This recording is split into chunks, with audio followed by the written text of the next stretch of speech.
qui s'est passé entre le moment où Estelle a été enlevée et le moment où elle a été enterrée quelque part, mise dans un trou, où on peut choisir les deux, c'est encore indéterminé.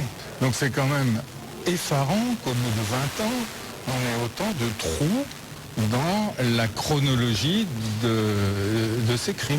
Le père d'Estelle Mouzin au micro d'Europe 1, le verdict du procès est attendu mardi prochain. Un naufrage en mer du Nord. Très tôt ce matin, un bateau pneumatique a coulé, à son bord 68 passagers. La préfecture du Nord fait état d'un mort et d'une personne en urgence absolue.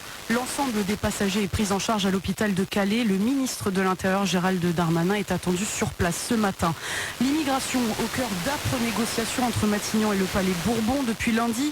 Dernière ligne droite pour Elisabeth Borne qui tente de sauver le projet de loi immigration et d'obtenir un soutien des élus les Républicains.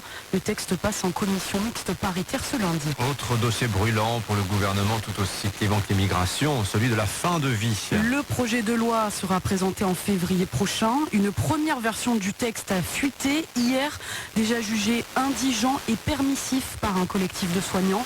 Alors pouvoir contrôler sa propre mort, c'est une épineuse et très intime question à laquelle se confrontent d'autres pays que la France.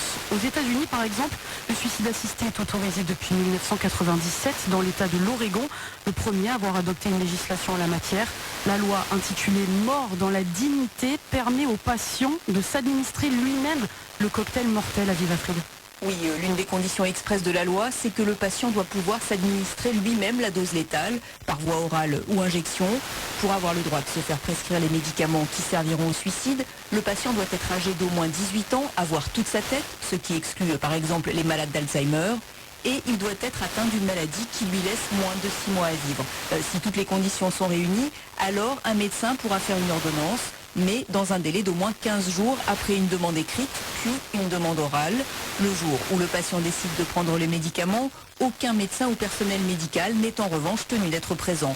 Souvent, cela se passe en famille ou avec des amis. Il y a même des cérémonies d'adieu qui sont organisées. Depuis la mise en place de la loi, un peu plus de 3200 patients ont reçu l'ordonnance létale, mais seulement 2 tiers d'entre eux ont vraiment mis fin à leur jour. Il n'y a donc pas eu d'explosion des demandes de suicide assisté dans l'Oregon, qui représente aujourd'hui environ 0,6% des morts dans l'État. La correspondance d'Aviv Afrid aux États-Unis pour Europe 1. Et puis du handball ce soir à 21h, la France affronte la Suède. Les Bleus au féminin sont en demi-finale du championnat du monde après un parcours exceptionnel. On pourrait presque dire que la France est favorite, mais la mission ne sera pas simple, Cédric Chasseur. Et pour dominer le monde, la France devra régner sur la Scandinavie avec des Bleus un peu seuls au milieu de la Suède, du Danemark et de la Norvège tenant de but. Mais cela ne devrait pas impressionner les Françaises, auteurs jusqu'ici d'un sans faute. 7 matchs, 7 victoires. Le regard de l'ancienne internationale franco-sénégalaise Sira Aramlo. Oui, elles sont dans une grosse dynamique, mais on sait que c'est une équipe qui est très forte individuellement, des grosses qualités à tous les postes, que ce soit sur les ailes, à l'intérieur ou dans les buts. Donc c'est pas vraiment une surprise, on les attendait là et on espère qu'elles vont aller encore plus loin. Et pour cela, il faudra battre une équipe de Suède souffre-douleur des Bleus depuis quelques années. Siraba Dembélé, consultante pour beIN Sport, diffuseur officiel. La Suède en a marre de perdre contre la France. Il y a cette motivation qui est en elle, mais voilà, ça reste une très bonne équipe, comme toujours, avec de très bonnes joueuses. C'est une équipe qui joue très fort en défense.